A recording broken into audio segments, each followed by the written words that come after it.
tao, panay reklamo sa mga sitwasyon nila na sabi nila mahirap daw ang buhay, kumbaga dami daw bayarin, mahirap daw ang buhay, mabuti pa yung iba ay mayaman. Pero alam niyo ba, alam ba natin kung ano ang dahilan kung bakit mahirap ang ating pangkabuhayan?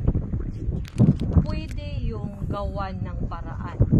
Ito ang paraan para hindi tayo masyadong maghirap sa buhay. Kasi sabi nila, buti yung iba mayayaman, tapos sila daw hindi, tayo daw hindi. Wala namang mayaman talaga sa mundong ito. Ang depende na lang yan kung paano natin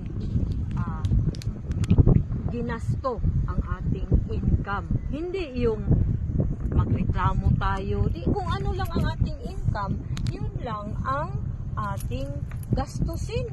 Hindi yung kahit hindi kaya sa ating kinikita, magpa-feeling mayaman tayo. Hindi yun. Kailangan we have to budget sa ating mga bayarin. Hindi yung bili dito, bili doon, kahit anong selebrasyon, mag-celebrate tayo kahit hindi kaya, magpapainom, buong barangay halos, pero yun pala ay nangungutang tayo para sa ganyan.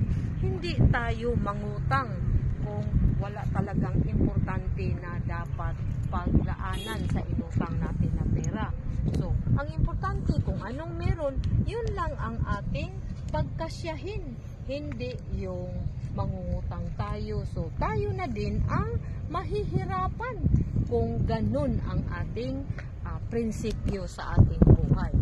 So, siyempre, hindi ka maging masaya kasi pulo lang tayo reklamo sa buhay. Pero gawan din natin ng paraan.